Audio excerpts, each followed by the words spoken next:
Hello, welcome back to Cracking the Cryptic. And after what I think was the success of 13 by Sudoku Noob recently, whose name gave away that they were new to Sudoku. And it was not just the first puzzle that they'd had featured on the channel, or indeed the first puzzle they'd sent to us, but the first puzzle they'd ever constructed. And the same is true of today's. This is Rainbow Crop Key by LJC. And again, the claim is that it's the first puzzle they've ever constructed, which, I mean, we can't verify it, but obviously I don't think people would claim that unless it was true. And I'm looking forward to giving this a go. It's a 6x6 Sudoku, so who knows? It might be approachable, it might be less approachable. We'll find out as we go. Do give it a try on the link under the video if you want. I'll be going through the rules after I've told you about a few things on the channel, such as the current status of our Patreon monthly reward, Hollywood Lunchbox, which is pretty tough, but people are getting through it. Very many congratulations to those who've solved all the sandwich Sudokus involved and achieved a correct entry. They are coming in. And there's loads of other stuff on Patreon, including my crossword solve for the month and other good stuff. So do check it out. And also Sven's Sudoku pad and our merchandise are linked under the videos as well. You can get all kinds of wonderful merch like mugs and hoodies and water bottles and t-shirts and caps. Now, what else is happening? We've also got all of our apps, of course, which include our latest. If you do like approachable puzzles, get yourself Cracking the Cryptic's Approachable Sudoku #1, which came out last month and is doing very well. So we're delighted that people are enjoying those puzzles by the likes of Mr. Menace, Kane Puzzles, Vessel Strikester, who else? James Sinclair, and I've forgotten one, which is very, very embarrassing for me. There's another brilliant constructor in it. Anyway, that's out there too. So the first link under the puzzle, however, is to Rainbow Crop Key, and I hope this isn't going to be a problem for the colorblind. Just in case it is, I will tell you that the 4 red dots are in this arc. The 2 blue dots are there, and the others are yellow. Anyway, let's do the rules. We have to, this is 6x6 Sudoku, so we have to place 1 to 6 in each row, each column, and each 3x2 region. We're not using the digits 7, 8, and 9 today. A cage shows its sum, so those add up to 11. No 3 contiguous cells in a row or a column can be all even or all odd. Is that a binero rule, I think? So those can't all be even, those can't all be odd. That is something I'm going to have to try and remember as we go. Digits separated by a coloured dot must have a difference between them indicated by the colour of the dot, and the colour, each colour represents a different number. And that's where the rainbow aspect comes in, I presume. And that's really interesting. So we've got 4 reds, 3 yellows and 2 blues. Give it a try on the link under the video. I'm going to start now, see what we find. Let's get cracking. So, none of these cages, oh no, I was going to say none of the cages are complete giveaways, but one is. An 18 cage, 4 cells, in a 9x9 puzzle, that wouldn't really be telling you much. There'd be loads of ways of filling it. In a 6x6 puzzle, not so. And the way to see this quickly is to know a secret about a 6x6 puzzle, which is that every row, every column, and every 3x3 box adds up to the same total. And that total is 21, the 6th triangular number, not 45, but 21. And if this box adds up to 21 and that cage adds up to 18, these cells add up to 3 and they're 1, 2. Now we've got a 12 cage with 2 yellows in it. Now what does that tell us? See, I can immediately see that this could be filled with 2, 4, 6. We've got, okay, the first thing it tells us is that this is a ascending or descending sequence of numbers as we run round here. Because they're all different from each other, this is different from that by yellow, whatever number yellow is, and from that by yellow, whatever number yellow is. So one of them is higher and one of them is lower because they can't be the same. So this is an ascending or descending sequence. Oh, right. So, okay, what it actually tells us is that this digit in the middle is the average of the 3 digits in the cage, because it's exactly as much higher as one of them as it is lower than the other. And therefore, if we divide 12 by 3, we can put that number in here. So that's a 4. But it's not, this cage doesn't have to be 2, 4, 6, which was what I was imagining. Because the difference might only be 1, and then it would be 3, 4, 5. We can't have a difference of 3, because that would be 1, 4, 7, and we're not allowed to put a 7 in the puzzle. So these digits are either 3, 5 or 2, 6, and this one can't be a 2 based on the 1, 2 pair. So actually that cage didn't tell us as much as I was expecting. However, we do now know that the yellow dot is a difference of either 1 or 2. These other digits in the row are from 3, 5, and 6. Now, are we using dots or are we using geometry or Sudoku skills or cages? Okay, we're using cages. Cages combined with dots. This cage is entirely filled with digits that add up to 6 and have a red dot between them. So the red dots are giving an even total. This cage is either 2, 4 with red being a difference of 2 or 1, 5 with red being a difference of 4. Now this might be a problem for red being a difference of 4 because there are 2 reds in row 1. They would have to be filled with the digits 1, 5 and 2, 6. Now, can these two be filled with 1, 5? No, because to make up the 11 cage we'd need another 5 here. Can they be filled with 2, 6? Yes. That would be a 3. That would be a 1, 5 pair, but that would have to be a 4, and that's clashed with about the only thing we've done in the puzzle. So, we learn from the top row that red is not a difference of 4, because the only way you could then put these in wouldn't allow a 4 to appear in the row.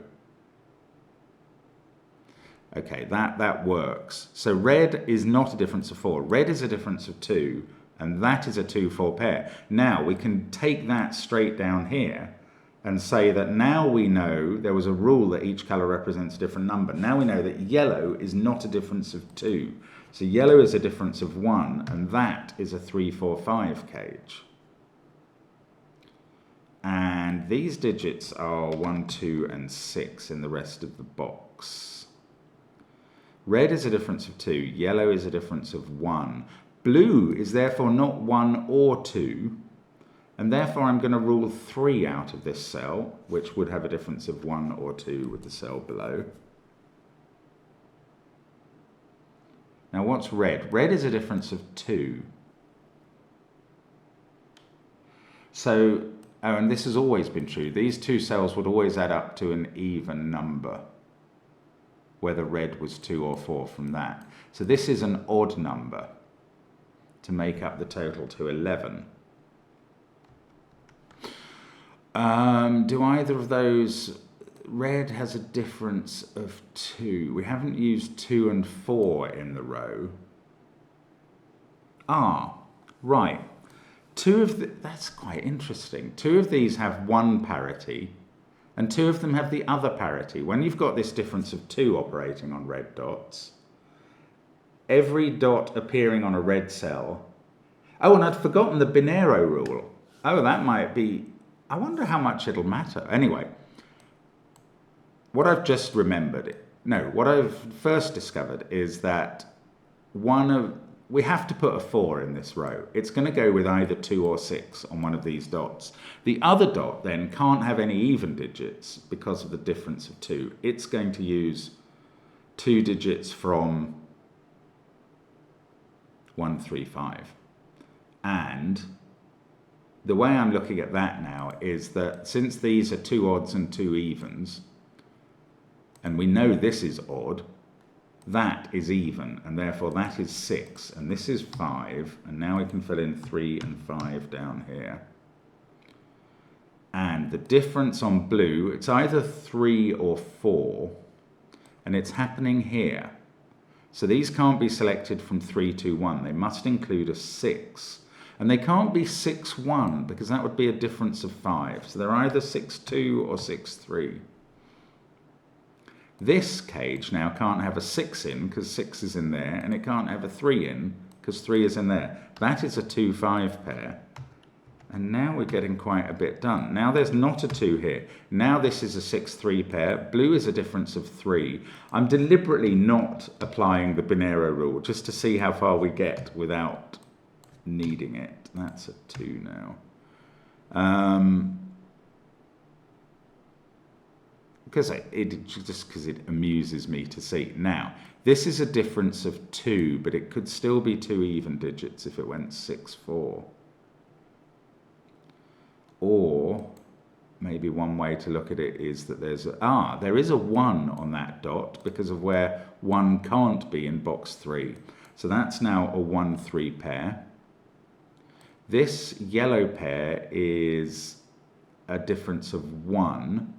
So 5 is in one of those cells, and that is 4 or 6. This pair is a difference of 2, and we can't use 6 or 5. Okay, I'm going to succumb and just use...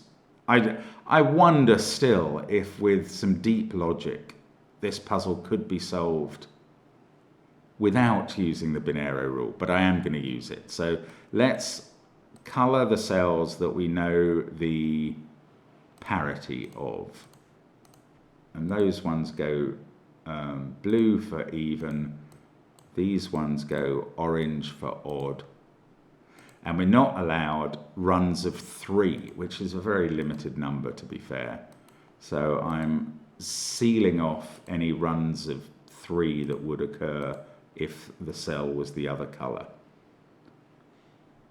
And what do we learn from that? Well, that's blue. I can do that on the count. Actually, that's about all we learn from it. So maybe it's not that dramatically helpful. I thought it was going to be just, I'll fill it in now, and that's wrong. Good. Well, I'm quite pleased about that. Now, this can't be a 5 in column 1. That's the only place it can be 5. These two now add up to 6, but they have a difference of 2, so they're just like those. They're a 2, 4 pair. Might as well keep colouring. Now, well, we know those are both orange anyway. I was going to use the Binero rule. It's not necessary. Let's just do Sudoku. 2, 4... what have we got? 1, 3, 6 in these cells. That one can't be a 1. This one I've said is even. That's a 6. Oh yes, I could have put 3 in the corner as soon as I got the colouring done down there. That's 3 in the corner. That's 3 in the spotlight, losing its religion. Now we've got 5, 4 and 6 to put in here. This one is odd, so it's 5. So this Binero rule does help. I think we're going to be over fairly soon. I might go back and just see if the puzzle can be solved without the Binero rule for my own amusement and fun. Because it probably can't. But you never know. Now, how are we getting on? Let's do the... Oh, well, maybe this is the point at which I can determine that, to be fair. Because maybe it's not going to unwind from here by Sudoku. I mean, I've used all the dots now. So there's only the Binero. Okay, well, there's the answer. I don't think there's any way to disambiguate the rest of this puzzle without using the Binero rule. So the two the no three contiguous cells being odd or even. So I am going to use it, and I have also satisfied myself that it's necessary. So that becomes odd to avoid three evens there, and that becomes a 3. And I think that is going to be enough to finish off the numbers in the puzzle. And probably before oh no, this is a deadly pattern remaining here, so that has to be even to avoid this being 3 odd. Okay, so we have proved that it was necessary, and just before I put in the last 2 digits, let's colour up and saddle our horse and get out of Dodge. So that's a 4, and that's a 2, and there we go. That's Rainbow Crop Key, and not too hard, but good fun. And thanks, LJC. That's entertaining. I mean, there's plenty of rules to be going with there. We established that we couldn't have got much further without the Binero rule, which is great. And we certainly couldn't have finished without it. But the whole puzzle satisfies the constraint, and it satisfies the soul, if you like, a logical solve. So thanks to LJC. We will see you again soon on the channel, I hope. Bye for now.